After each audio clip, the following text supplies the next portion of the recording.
നമസ്കാരം. കാണാത്ത കേരളത്തിലേക്ക് സ്വാഗതം. കാർഷിക സമൃദ്ധി നിറഞ്ഞ പാലക്കാട് ജില്ലയിൽ കൂടിയാണ് ഇന്ന് കാണാത്ത കേരളം കടന്നു പോകുന്നത്. ആത്മീയ പാതയിലൂടെ സമൂഹത്തിന് മാതൃകയായി ജീവിക്കുന്ന നിരവധി പേർ എല്ലാ നാടുകളിലുമുണ്ട്. അവർ പുലർത്തുന്ന വിശ്വാസം ശരിയാണോ എന്ന് തെളിയിക്കേണ്ടത് കാലമാണ്. എന്തായാലും സ്വന്തം വഴിയിലൂടെ മറ്റുള്ളവർക്ക് ശല്യമുണ്ടാക്കാതെ നീങ്ങുന്ന ഇത്തരക്കാരെ ആത്മീയ വാണിഭക്കാരുടെ കൂട്ടത്തിൽ പെടുത്താനാവില്ല. മുഖ്യധാരയിൽ നിന്ന് അകന്നും ചിലപ്പോഴൊക്കെ സമാന്തരമായി നീങ്ങുന്ന ഈ വിശ്വാസ കേന്ദ്രങ്ങളും കാണാത്ത കേരളത്തിലെ കാണേണ്ട കാഴ്ചകളുടെ കൂട്ടത്തിലുണ്ട്. പാലക്കാട് വണ്ടിത്താവളത്തിൻ്റെ അടുത്താണ് തഥാതൻ്റെ തപോവരിഷ്ഠാശ്രമം സ്ഥിതി ചെയ്യുന്നത്.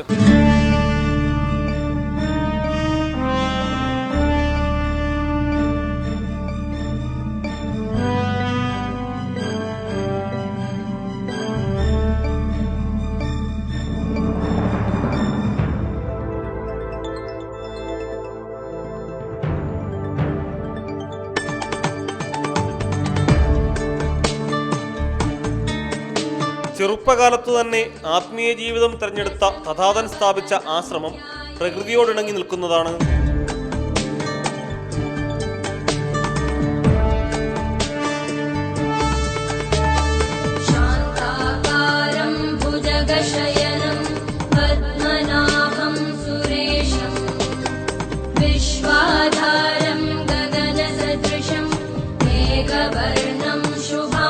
മൂകാംബിക ക്ഷേത്രം സ്ഥിതി ചെയ്യുന്ന ദക്ഷിണ കർണാടകയിലെ കൊല്ലൂരിലും ധർമ്മപീഠം എന്ന പേരിൽ ആശ്രമമുണ്ട്.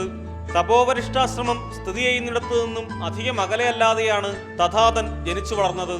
ആദ്യം തപസ്സനുഷ്ഠിച്ച സ്ഥലവും മറ്റും ഇപ്പോഴും നിലനിർത്തിയിരിക്കുന്നു.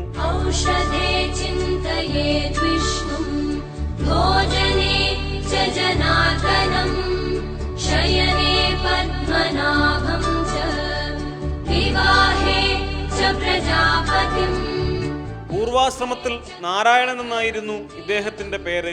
പഠിച്ചുകൊണ്ടിരിക്കുന്ന കാലത്ത് കുട്ടിക്കാലം മൊത്തത്തെ എനിക്ക് സദാ ഏതോ ഒരു ശക്തി എന്നെ പിന്നിൽ തള്ളിക്കൊണ്ടിരിക്കുക. ഇതല്ല. കാരണം അപ്പോൾ എൻ്റെ മനസ്സിൽ നമ്മുടെ കുടുംബങ്ങളൊക്കെ ചെയ്യുന്നത് തന്നെ ചെയ്യുന്നു. അപ്പോൾ ഇങ്ങനെയാണെങ്കിൽ ഇപ്പോൾ ജീവിതത്തിൽ ഇപ്പോൾ എന്താണ് അർത്ഥമുള്ളത് എന്ന് കുട്ടിക്കാലം മൊത്തത്തെ എൻ്റെ മനസ്സിൽ തോന്നുകയാണ്. അപ്പോൾ അച്ഛൻ എന്നെ നിഷ്കർഷിക്കും. ഞാൻ ചോദിക്കുന്നത് എന്താ അതിങ്ങനെ, അപ്പോൾ എന്നെ ചീത്ത പറയും. എങ്കിലും വെറുതെ കണ്ണുമൂടിയിരിക്കും. അപ്പോൾ ഏതോ ഒരു അദൃശ്യ ബോധമണ്ഡലങ്ങളിൽ നിന്ന് എനിക്കൊരു ഊർജ്ജം കിട്ടിക്കൊണ്ടേയിരിക്കും. അങ്ങനെ വളർന്നു. അങ്ങനെ ഞാൻ ഒരു 11ാം ക്ലാസ് വരെ പഠിച്ചു.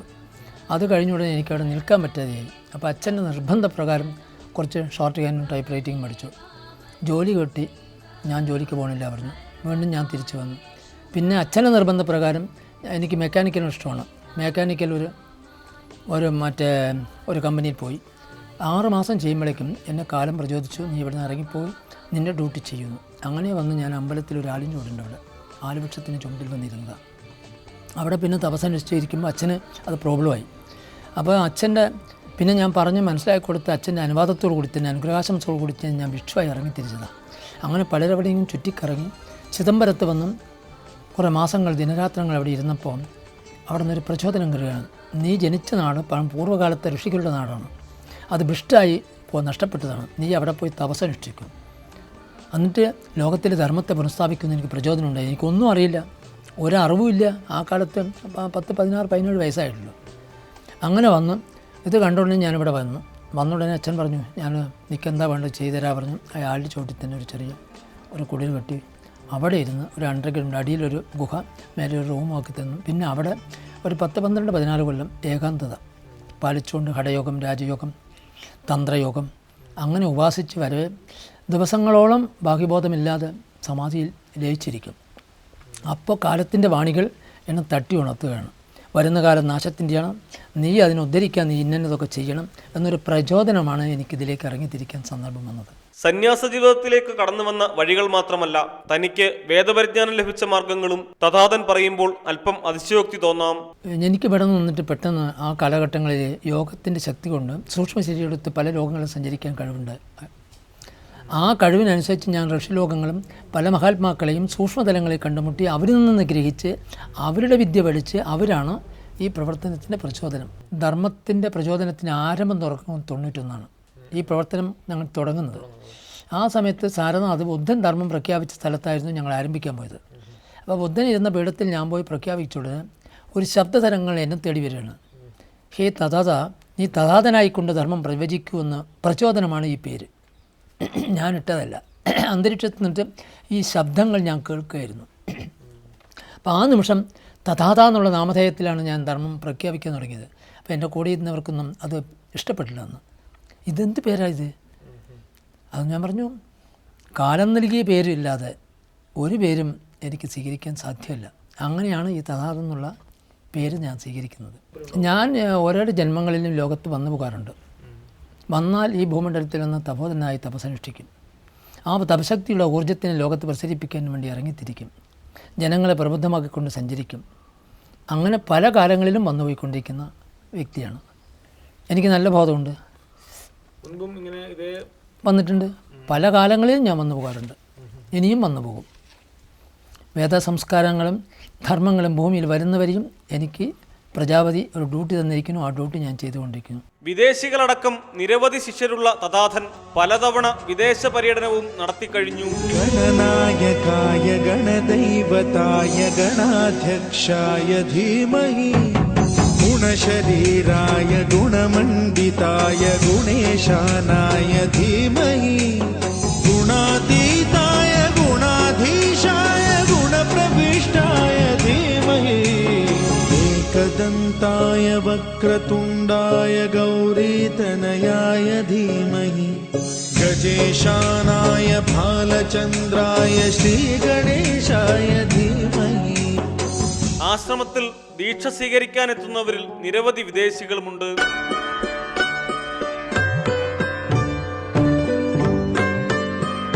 I came in ashram of Shri Tathata in 2008 and I find this is a very wonderful place, and Varishta in Sanskrit means the excellent, the best among other places.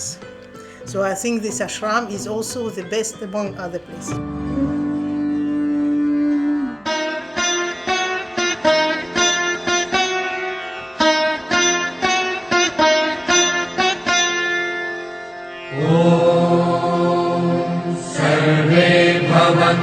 सुखिनः सर्वे सन्तु निरामयाः सर्वे भद्राणि पश्यन्तु मा कश्चित् दुःखभाग् भवेत्.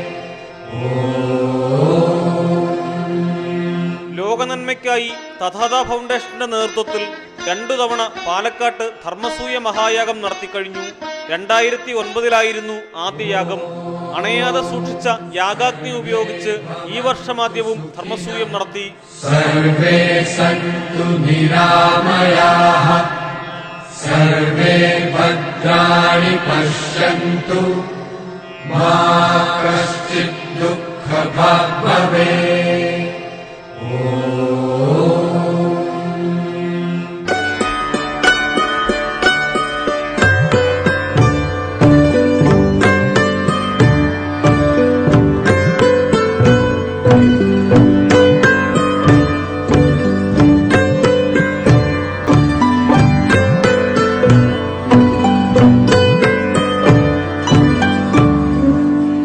ലളിത ജീവിതം നയിക്കുന്ന തഥാധൻ ബുദ്ധമതാദർശങ്ങളോടാണ് ഏറെ ആഭിമുഖ്യം പുലർത്തുന്നത്.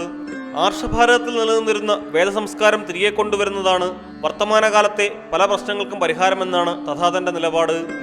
പൂർവ്വകാലത്ത് പല യാഗങ്ങളും നാട്ടിൽ നടന്നു വന്നു. എങ്കിലും യാഗസംസ്കാരം കാലങ്ങളായി ഇവിടെ ദൂഷിച്ചുപോയി. അപ്പോഴാണ് ബുദ്ധദേവൻ വന്ന് അതിന് ഇപ്പോൾ തൽക്കാലം നിങ്ങൾ യജ്ഞങ്ങളൊന്നും നടത്തണ്ട, അന്ന് ജീവഹിംസയെത്തി ആസുരിക ശക്തികളെ കീഴടക്കുന്ന ഒരു സംസ്കാരം ഇവിടെ ഉടലെടുത്തു. അതിൻ്റെ പ്രത്യാഘാതങ്ങളാണ് നമ്മുടെ നാടിന്ന് അനുഭവിക്കുന്നത്. ഇപ്പോൾ അതെല്ലാം മാറി ഒരു സാത്വിക യജ്ഞം പൂർവ്വകാലത്ത് എന്ത് നടന്നോ അതേപോലെ നടത്തുന്നു യജ്ഞം. അത് പോരാ. ഇത് ജനകീയമായിരിക്കണം. താഴ്ന്നവൻ തൊട്ട് ബ്രഹ്മജ്ഞാനി വരെയുള്ളവർ പഠിക്കണം. അവരെല്ലാവരും കൂടി കൂട്ടായ്മയായി ചേരണം. അറിവുള്ളവനും അറിവില്ലാത്തവനും ജ്ഞാനിയും അജ്ഞാനിയും എല്ലാവരും കൂടി ഒന്നിച്ചേർന്നുള്ളൊരു കൂട്ടായ്മ ലോകത്തിൽ ഇന്നത് ഉണ്ടാകണമെന്ന് സങ്കല്പം ചെയ്ത് യജ്ഞം നടത്തുമ്പോൾ ആ യജ്ഞ ഊർജ്ജം ആ സങ്കല്പത്തിന് ലോകത്തിൽ സത്യമാക്കി തീർക്കും. വേദസംസ്കാരങ്ങൾ വരേണ്ട കാലമാണിനി. വേദം ഒരു വിഭാഗത്തിൽ ഒതുങ്ങിപ്പോയി. അതും നമ്മുടെ നാട്ടിൻ്റെ പരാജയമാണ്. കാലത്തിന്റെ പോക്കിൽ ആശങ്കാകുലനാണ് അദ്ദേഹം. വീണ്ടും വൻ സുനാമി ലോകത്തെ കാത്തിരിക്കുന്നെന്നാണ് തഥാധന്റെ പ്രവചനം. വലിയൊരു നാശം പ്രതീക്ഷിക്കാം ഈ തരത്തിൽ പോകുകയാണെങ്കിൽ. സുനാമി വന്ന് അടിച്ചു പോകുമ്പോൾ പാതി മുക്കാലും പോകും. വരാതിരിക്കട്ടെ എന്ന് ഞങ്ങളുടെ പ്രാർത്ഥനയിൽ മുഖ്യ വിഷയമാണ്. ഞാൻ ജനിച്ച നാട്ടിൽ അത് വരരുത്, അത് ലോകം എന്നെപ്പോലും പഠിക്കുമെന്ന് ഞാൻ കാലത്തിനോട് പ്രാർത്ഥിച്ചുകൊണ്ടിരിക്കുന്നവനാണ്. 2004 അപ്പോൾ അതങ്ങൾക്ക് നേരത്തെ അറിയാമായിരുന്നു? ഓ, ഞാൻ അന്നേ അതിൻ്റെ 2 കൊല്ലം മുന്നിട്ടേ ഞാൻ പറഞ്ഞിട്ടുണ്ട് സൂക്ഷിച്ചോളൂ എന്ന്. ഇനി എന്നായിരിക്കും ഉണ്ടാകാൻ പോകുന്നത് ഈ വർഷം? ഇപ്പം അടുത്തൊന്നും ഉണ്ടായില്ല, ചെറുതായിട്ട് വരുന്നില്ല. ഒരു 2075 ആകുമ്പോഴേക്കും ചില സമയത്ത് പാതി പോകാൻ സാധ്യതകളുണ്ട്. പാലക്കാട് ടൗൺ അടുത്ത് തന്നെയുള്ള മാങ്ങോട്ടേക്കായിരുന്നു ഞങ്ങളുടെ അടുത്ത യാത്ര. വിശ്വാസമായാലും വിശ്വാസ ചൂഷണമായാലും അത് മതങ്ങൾക്കുപരിയാണെന്ന് തെളിയിക്കുന്നതായിരുന്നു ഇവിടുത്തെ ക്ഷേത്രവും പള്ളിയും.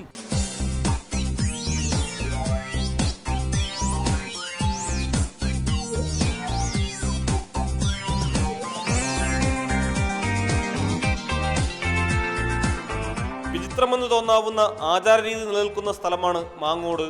ബാധയൊഴിപ്പിക്കലിനു പേരുകേട്ട മാങ്ങോട് ദേവീക്ഷേത്രത്തിൽ ചെയ്തതിന് പൂർണ്ണ പ്രയോജനം ലഭിക്കണമെങ്കിൽ സമീപമുള്ള പുതുനഗരം മലങ്കുഷ മുസ്ലിം പള്ളിയിൽ കൂടി പോകണമെന്നാണ് വിശ്വാസം. പള്ളിയിലാണ് ആദ്യം എത്തുന്നതെങ്കിൽ പിന്നീട് ക്ഷേത്രത്തിലെത്തണം.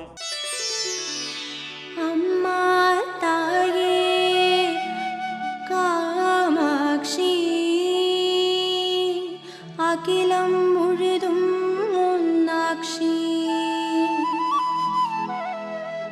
കാമാക്ഷി നീങ്ങൾ മനസാക്ഷി.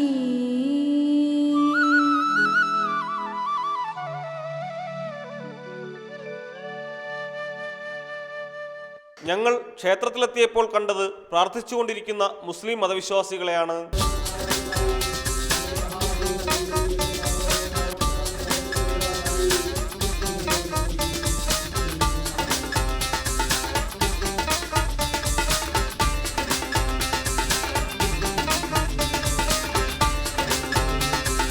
ബാധ കൂടിയ യുവാവിനെ ജ്യോത്സ്യൻ പറഞ്ഞതനുസരിച്ച് കൊണ്ടുവന്നതാണെന്ന് ഞങ്ങൾ കളവ് പറഞ്ഞു. നിങ്ങളെ ബാധിക്കുന്ന പ്രശ്നം എന്താണെന്ന് മാത്രം പറയും. ചോറിനൊന്നുമായിരുന്നു. അപ്പോൾ പുള്ളി ഇടയ്ക്കിടയ്ക്ക് ഇങ്ങനെ രാത്രിയിലൊക്കെ പുറത്തില്ലേ പുള്ളിയുടെ കൂടാരം ഉണ്ടെന്നൊക്കെ പറഞ്ഞ് വെള്ളം ഉണ്ടാക്കി. തൽക്കാലം ബാധയുടെ ശല്യം ഒഴിവാക്കാനായി ഉടൻ തന്നെ പൂജാരി പ്രത്യേകം പൂജ നടത്തി. മൂപ്പരുടെ ശരീരത്തിൽ എന്തോ ഒരു തടസ്സം കാണുമ്പോൾ ഒരു ഇടങ്ങൾ കാണുന്നുണ്ട്. അതെന്താണെങ്കിലും അതിനെ ഇന്നോളം ഒഴിവാക്കിയെടുത്ത് ഇനിയൊരു തടസ്സങ്ങളോ കൊടുക്കണമെന്ന് കാണേണ്ടതായി അമ്മയിൽ ആയിരങ്ങളുള്ള മഹാമായി സർവൈശ്വര്യം കൊടുക്കുന്ന ദേവി ഈശ്വരി ബലഹസ്തി വിളിച്ചാൽ വെളിപ്പുറത്തെത്താണ്ടായി സർവദോഷങ്ങളെ മാറ്റി സർവൈശ്വര്യം കൊടുത്ത് ദീർഘായുസ് കൊടുക്കണം. പൊന്നം മാങ്ങോടിയമ്മി സർവൈശ്വര്യം കൊടുക്കുന്ന മഹാമായി അമ്മയെ പൊന്നം മാങ്ങോടിയമ്മ നാളെ 30 വരക്കുട്ടി വരെ ഭാഗത്തായി വിളിച്ചാൽ വെളിപ്പുറത്തെത്തണം തായി ഈശ്വരി ബലഹസ്തി.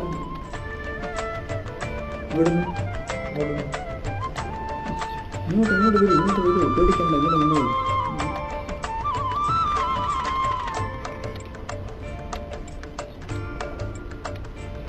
വെള്ളിയാഴ്ച ദിവസം വന്നാൽ ബാധ പൂർണ്ണമായും ഒഴിപ്പിക്കും. വെള്ളത്തിൽ കലക്കി കുടിക്കണമെന്ന് പറഞ്ഞ് ഭസ്മവും പൂജാരി പൂജിച്ചു തന്നു. അമ്മേ, ഇന്ന് ഇവിടെ അങ്ങോട്ട് അവരുടെ പ്രശ്നങ്ങളെല്ലാം തീർത്തു കൊടുത്ത് ഇനിയൊരു ദോഷങ്ങളൊന്നും കാണാതെ വിധം കാത്തുകൊള്ളണം ദേവി ഈശ്വരി സർവൈശ്വര്യം കൊടുക്കണം മഹാമായി അമ്മേ. നല്ല വെള്ളത്തിൽ ഒരു നുള്ളെടുത്തിട്ടാൽ മതി. അത് വൈകിട്ട് കിടക്കാൻ നേരത്തെ നിങ്ങൾ കഴിച്ചു വരും 7 ദിവസം കേട്ടോ. ആ 7 ദിവസത്തിലെ ഇറച്ചിമീനെ കഴിക്കാൻ ഒഴിവാക്കി അത്രയും നല്ലതാണ്. ആ 7 ദിവസം മാത്രം വൈകിട്ട് മാത്രം പറ്റുമോ? വെള്ളിയാഴ്ച പൂജ ഉണ്ടല്ലോ. വെള്ളിയാഴ്ച പൂജയുണ്ട്. 12 മണിക്കാണ് പൂജ. അന്നേരം കുഴപ്പമില്ല. അങ്ങനെ ഉണ്ടെങ്കിൽ ഇവിടെ ഇതായി വരും. അങ്ങനെ ഉണ്ടെങ്കിൽ നമുക്ക് നോക്കിയാൽ എന്നാൽ വെള്ളിയാഴ്ച വരാൻ പറ്റുമോ? പറ്റുകയാണെങ്കിൽ ഒന്ന് വരുമെന്ന് ഒരു 11:30 ഇവിടെ ഇത്ര പേര് വരും. മൂപ്പരോട് കാര്യമൊന്നും പറയണ്ട, നിങ്ങൾ വിളിച്ചോട്ട് വന്നാൽ മതി. അങ്ങനെ ഉണ്ടെങ്കിൽ നമുക്ക് ഇവിടെ അറിയാം.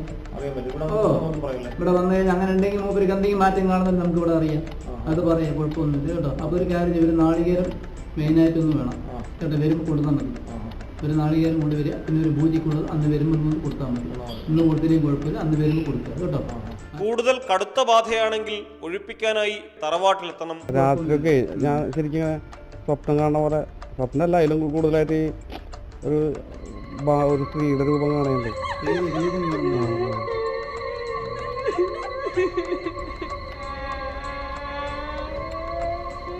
അങ്ങനെയാണെങ്കിൽ പിന്നെ ഒരു കാര്യം ചെയ്യുന്നത് നമ്മുടെ തറവാട്ടിലേക്ക് തന്നെ എത്തേണ്ട വരും. അതെവിടെ? അത്തിപ്പറ്റ ആലത്തൂർ. അവിടെ എന്താ പറയുക? അവിടെയാണെങ്കിൽ പിന്നെ നമ്മുടെ തറവാട്ടിലേക്കാണെങ്കിൽ പിന്നെ അത് ഏറ്റവും ഉത്തമമായിരിക്കും. എന്നാൽ പിന്നെ ഒരു കാര്യം ചെയ്യും, നിങ്ങൾ നേരെ അങ്ങോട്ടേക്ക് വിട്ടോളുന്നു. ഈ സ്ത്രീയുടെ ആ അടങ്ങിയുണ്ടെങ്കിൽ പറഞ്ഞാൽ അത് വെള്ളിയാഴ്ച പോയാൽ മതി, കുഴപ്പമൊന്നുമില്ല. അവിടെ എങ്ങനെ അവിടെ ആരെയാണ്?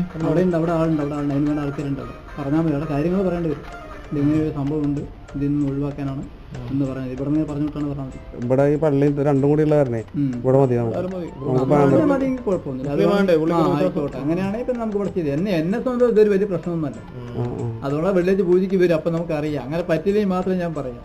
ഇവിടെ തന്നെ തീരാനുള്ളതേ ഉള്ളൂ. നിങ്ങളുടെ വിഷമം കാണുമ്പോൾ എനിക്കൊരു പേടി കൊണ്ടാണ് ഞാൻ പറഞ്ഞത്. അല്ലാതെ ഇല്ല, ഇവിടെ അങ്ങനെയൊന്നും ആടുബലി അതൊക്കെ ഉണ്ട്. അത് വന്നിട്ട് ഇതിന് ഇവിടേക്കല്ല, അത് വെളിയിൽ ഭൈരവനുണ്ട് നമുക്ക്. അതിന്റെ വെളിയിൽ പുറത്തൊരാളെ അയാൾക്കാണ് അതൊരിക്കലും ചെയ്യും. ഒറ്റ ബലി അല്ല, അതിന് വേണ്ടി ആട് ബലി എന്ന് പറഞ്ഞാൽ ഇവിടെ അന്നദാനമാണത്. ആൾക്കാർ നേരത്തെ വന്നാലേ ഉള്ളൂ, നേരത്തെ വരും. അത് വരും, ഒരു മാസത്തിൽ 2-3 വരും. അതൊരു 10,000-15,000 രൂപ ചെലവ് വരുന്ന കാര്യമാണ്. തുടർന്ന് പള്ളിയിൽ കൂടി പോകാൻ പൂജാരി നിർദ്ദേശിച്ചു. അവരോട് ഒന്ന് തൊഴുതിട്ട് പോകണം. അവിടെ നിന്ന് പൂമണ്ണ് തരാൻ പറഞ്ഞു. പൂമണ്ണ് ചോദിച്ചാൽ നമ്മുടെ ഈ ഭക്ഷണം തരുമ്പോൾ അതിൽ മണ്ണ് തരും. അത് അധികം വേണ്ട കേട്ടോ, അത് ലേസ് ഇട്ടാൽ മതി. കാരണം മണ്ണല്ല, അത് അധികം കഴിക്കണ്ട. അതിൽ ലേസ് ഇതിലിട്ടിട്ട് ഇതിനും കൂടി രണ്ടും കൂടി കരക്കി വെച്ച് ഇതിൽ 100 രൂപ കൊടുത്താൽ മതി. ഈ ബാക്കിയുള്ള മൂപ്പർക്ക് എന്തെങ്കിലും ഇടങ്ങിൽ അങ്ങനെ തോന്നുന്നുണ്ടെങ്കിൽ മൂപ്പർക്ക് ഇടങ്ങളിൽ തലണില്ല, തലാണ്ടടി ഈ സാധനം അടി വെച്ചാൽ മതി, ഒന്നും ബാധിക്കില്ല. ക്ഷേത്രത്തിൽ നിന്നും 1/2 കിലോമീറ്ററോളം സഞ്ചരിക്കണം പുതുനഗരം മലങ്കുഷ പള്ളിയിലെത്താൻ.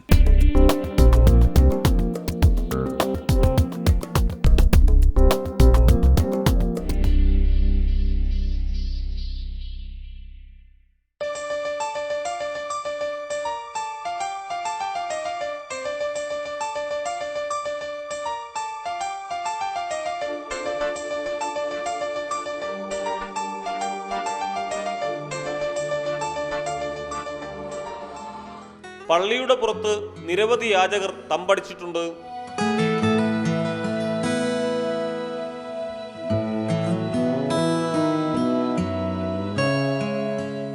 പള്ളിക്കകത്ത് ചിലരുടെ കബറുകളാണ്. നിരവധി വിശ്വാസികളാണ് നിത്യേന ഇവിടെ എത്തുന്നത്. ദമ്പതികളെന്ന് തോന്നിച്ച മധ്യവയസ്കനും സ്ത്രീയുമാണ് ഇവിടെ കാര്യങ്ങൾ നോക്കുന്നത്. അവർ ഞങ്ങൾക്ക് പള്ളിയെക്കുറിച്ച് പറഞ്ഞു തന്നു. എൻ്റെ പേര് ജമാല്. എത്ര വർഷം ഇവിടെ ഞാൻ എനിക്ക് എൻ്റെ ബാബുവായ ശേഷം 37 കൊല്ലമായി പാരമ്പര്യം.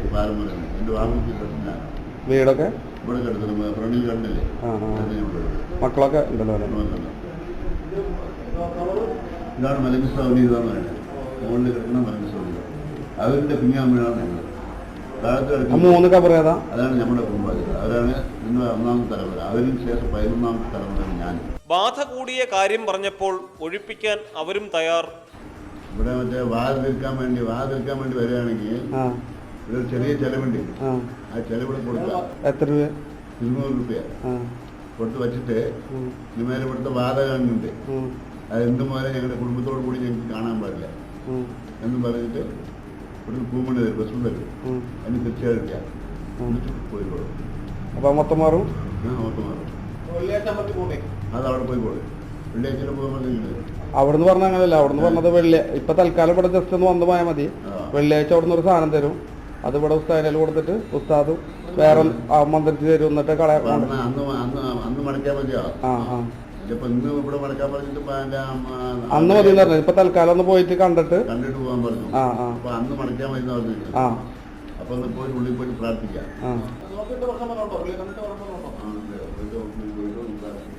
ربنا اغفر لنا ولوالدينا ولأصحابنا ربنا آتنا في الدنيا حسنة وفي الآخرة حسنة وقنا عذاب النار وصلى الله على خير خلقه سيدنا محمد وعلى آله وصحبه أجمعين آمين آمين. سبحان ربك رب العزة عما يصفون والسلام على المرسلين والحمد لله رب العالمين. ക്ഷേത്രവും പള്ളിയും തമ്മിലുള്ള ബന്ധത്തെക്കുറിച്ച് അവർക്കും എതിരഭിപ്രായമില്ല. എന്നാൽ ആദ്യം വരേണ്ടത് പള്ളിയിലേക്കാണെന്ന് മാത്രം. ആദ്യം ഇവിടെ വന്നിട്ടാണ് അങ്ങോട്ട് പോവാണ്. അതെ അല്ലേ? ആദ്യം വെള്ളിയാഴ്ച ഇവിടെ വന്നിട്ട് അവിടെ പോയാൽ മതി. അല്ലാണ്ട് അവിടെ പോയി ഇങ്ങോട്ട് വരാൻ പറ്റില്ല. ഇവിടെ വന്ന് ആദ്യം ഇവിടെ വന്നിട്ട് ചെയ്ത് കഴിഞ്ഞിട്ട് ഇവിടുന്ന് മടക്കിയിട്ട് അങ്ങോട്ട് പോവാം. എന്നിട്ട് അവിടെ പോയാൽ മതി. അത് ഓർമ്മ പറ്റുള്ളൂ. ആദ്യം ഇവിടെ വരിക, ഇവിടെ വന്ന് ചെയ്തിട്ട് അങ്ങോട്ട് പോയാൽ മതി. ഇവിടെ മാത്രം മതി, അവിടെ പോകണ്ടെന്ന് വെച്ചാൽ അതല്ല അത് വേണം, അവിടെ പോകണം. രണ്ടാളെയും കൂടി വിളിച്ചതുകൊണ്ട് അപ്പോൾ 2 സ്ഥലത്തേക്ക് പോകണം. എങ്ങനെ ശരിക്കും വിളിക്കുന്നത്? ഇവിടെ നിന്ന് മാങ്ങോടി മലങ്ക് സാഹിബിനെ വിളിക്കുള്ളൂ, മലങ്ക് സാഹിബ് ഒരിക്കലും വിളിക്കില്ല. അപ്പോൾ ആദ്യം വിളിക്കുന്നത് മാങ്ങോടി എന്നേ വിളിക്കുള്ളൂ. മാങ്ങോടി എന്ന് പറഞ്ഞാൽ അവരാണ് പറഞ്ഞല്ലേ. ആദ്യം വിളിക്കുന്നത് അവരിനെ, പിന്നെ വിളിക്കുന്നത് ഇവിടെ. പക്ഷെ ബാങ്കിൽ അങ്ങനെയല്ല. ഹിന്ദു ആയാലും മുസ്ലിംസ് ആയാലും ക്രിസ്ത്യൻസ് ആയാലും ഏത് ജാതി ആയാലും ആദ്യം ഇവിടെ വരണം. ഇവിടെ വന്ന് ഇവിടുത്തെ ക്രിസ്ത്യാനി കഴിഞ്ഞിട്ട് അങ്ങോട്ട് പോകാൻ പാടില്ല. ക്ഷേത്രത്തിലും പള്ളിയിലുമുള്ളവർ ചെയ്യുന്നത് ഒരേ കാര്യം തന്നെ. പരസ്പര സഹായത്തോടൊപ്പം തങ്ങളുടെ തട്ടകം സംരക്ഷിക്കേണ്ടതുമുണ്ടല്ലോ. എന്തായാലും ബാധയൊഴിപ്പിക്കലിനായി നിരവധി വിശ്വാസികളാണ് മാങ്ങോട്ട് ഭഗവതിയെയും മലങ്കുഷ ഒലിയുള്ളയെയും വണങ്ങാനെത്തുന്നത്. ആ വിശ്വാസം ചോദ്യം ചെയ്യാനാകാത്തതിനാൽ തൽക്കാലം വിടാം. ശിവശങ്കര ഹര ഹര ശങ്കര ജയ ജയ ശങ്കര ദിഗിരാര പ്രിയ താണ്ഡവ ശങ്കര പ്രകട ശുഭങ്കര